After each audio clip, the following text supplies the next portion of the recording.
wisdom, prudentia, justice, justitia, temperance, temperantia, courage. fortitudo. Applying ancient philosophy to modern life, this is the Sunday Stoic.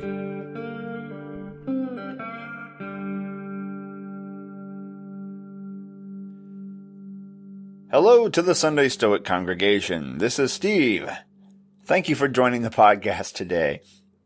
I've been out of town for a bit, was up in Michigan for a week, fishing with my dad and brother and hanging out with my wife and child and brother and sister-in-law and nephew and having a great time. The weather is considerably cooler up there, so it was nice to get away and spend time outside without being covered in ticks and sweat.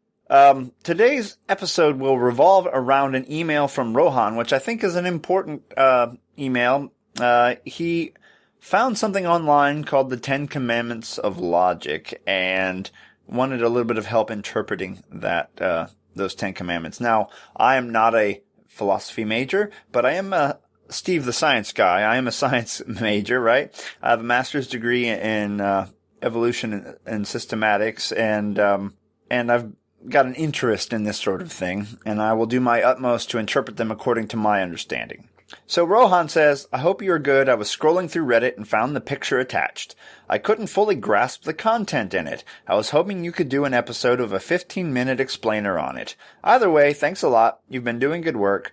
Although I am busy with work, I always make sure to listen to the podcast during my commute. Keep the good work going. Thank you so much for the feedback. It's nice to know I'm not talking to myself when I'm talking into the microphone, so I appreciate the community feedback, and it's good to know that there's a lot of people out there interested in some of the stuff I'm putting out. So the 10 Commandments of Logic. I'm going to read through them one at a time and provide a commentary or an example of what they're talking about. So what this is a list of 10 logical fallacies. And why should a Stoic give a crap about logical fallacies? Well, to the Stoic, the faculty of reason is the little spark of the divine, if you will. It's that one thing that separates us from most of the other critters on earth. It's the one thing that's uniquely human, our power of reason. We have this power, and we express it in a much more powerful way than any creature that we at least know of, right? So we need to keep it true. I like to think of reason as a sword, and it can be dull or it can be sharpened. And by arming ourselves against logical fallacies, we are preventing ourselves from giving in to false impressions. We are making ourselves resistant to those things that Epictetus warns us to guard against. And this list has 10 of these fallacies that we need to be careful not to fall for, and we need to be careful to try not to make ourselves. Okay? The first one, the 10 Commandments of Logic, says, thou shalt not attack the person's character, but the argument. And it says in parentheses, ad hominem. Let's say we're talking about the President of the United States. Regardless of your views of Donald Trump, he's in the news and attacked all the time, right? The point of the matter is, if you're going to argue against the president, you want to argue against what he said about a particular topic. You wouldn't say, well, his plan on tariffs is foolish. Look at how many times he's been married. Okay? That you don't attack his character. You don't say, well, look at how he lied about this other thing, so I'm sure he's lying about this. You don't attack his character. You attack his argument over that very specific item. So always be sure to attack the argument, not the character. Because someone who's wrong on many things, someone who's got a flawed character, can still be right on particular topics. So you can't just say, Hitler said that the sky is blue, therefore the sky must not be blue, right? You need to focus only on the argument, the specific argument, and not the person who is providing the argument. Number 2. Thou shalt not misrepresent or exaggerate a person's argument in order to make it easier to attack, which is known as the Straw Man Fallacy. A straw man is a kind of like a scarecrow, an individual made up of straw that you stuff into clothes, all right? Someone who would be easy to attack. This is when you take the opponent's argument and you turn it into something else that's easier for you to destroy, but you haven't actually defeated your opponent. You defeated a straw man. So you don't actually attack the argument presented by your opponent. So maybe you misquote them and then attack the misquote. So you present them out of context to make them sound bad and defeat them that way. You overly simplify their argument, or you exaggerate the argument to the point where it's easy to defeat. So you have to be sure that you attack their actual words. And if you are being attacked, you have to listen to make sure that the person who's refuting what you said is refuting what you actually said, not some exaggeration of what you said. Number 4, thou shalt not use small numbers to represent the all, which is known as hasty generalization. This is something you have to watch out for when you have a small sample size. So you see a couple of examples of something and then try to extrapolate that applies to everyone or to everything or every example of this circumstance. When in reality, you have to have a lot of data before you can draw a conclusion. For example, if I only measured the height of 5 people in a room and said the average height of individuals in this room is, 5 foot tall, that might not be true because I have too few samples to actually make a generalization about the average height of people in the room. Number 4, thou shalt not argue thy position by assuming one of its premises is true. This is known as begging the question, which occurs when you assume that your argument is true, and rather than back it up with evidence, you simply do a circular argument, such as, Stoicism is important to me because philosophy should be a part of everyone's life. So, in that statement, I haven't really said anything. I've just sort of argued that Stoicism is important because philosophy is important, right? I haven't said why Stoicism is important to me or why philosophy should be a part of everyone's life. I've simply argued in a circle. Number 5, thou shalt not claim that because something occurred before, it must be the cause, known as post hoc/false cause fallacy. This is something we need to watch out for quite often because our brains like to see patterns and we like to draw conclusions. This happened and then this happened. So A happened before B, therefore A caused B to happen. And we have to be very careful not to do that.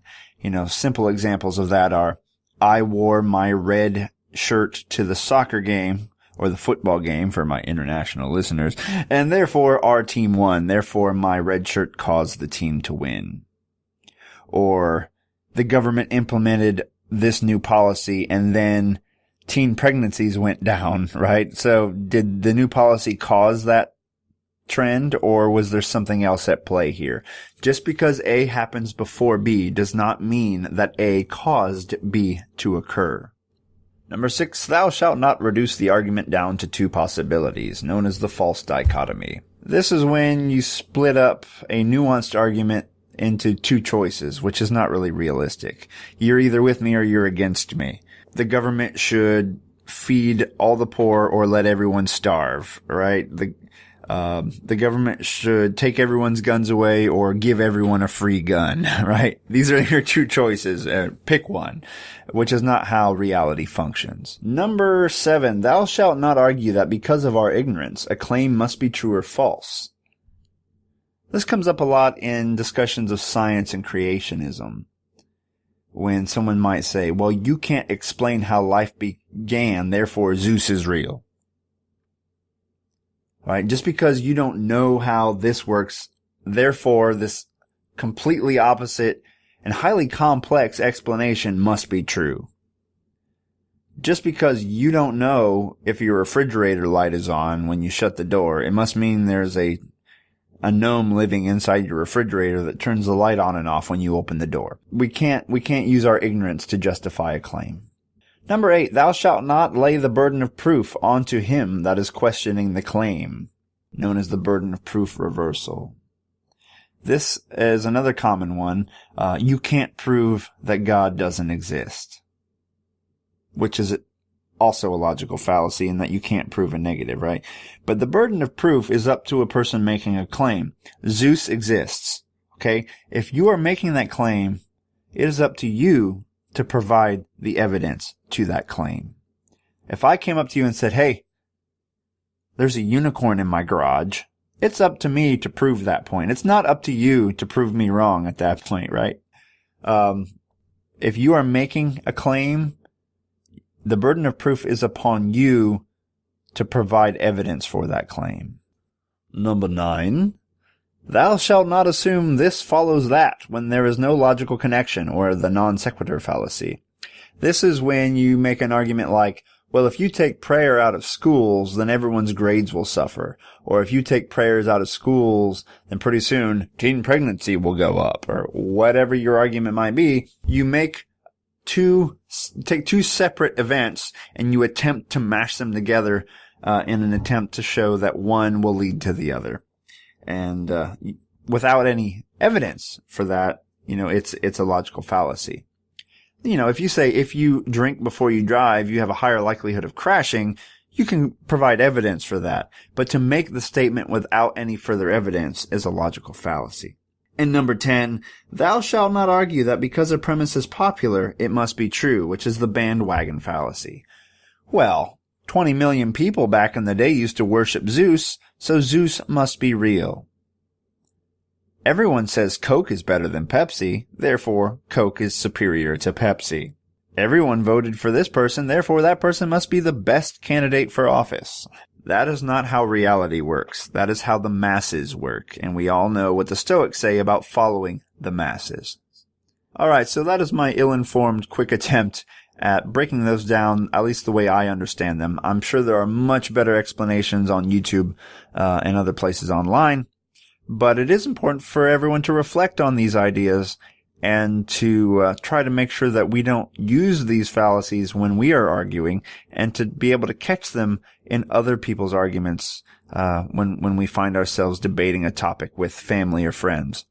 Okay, have a great week. Thanks for listening to the show, and Carpe Diem. Thank you for listening to The Sunday Stoic. If you enjoyed the show, please subscribe, rate, and review The Sunday Stoic on iTunes. Become a member of the Sunday Stoic team, earn rewards, and be an integral part of the show by becoming a patron at www.patreon.com/SundayStoic. Contact the show by emailing sundaystoic@gmail.com or by leaving a voicemail at 501-503-3132. To find out more, visit www.sundaystoicpodcast.com. And as Steve always says, Carpe Diem.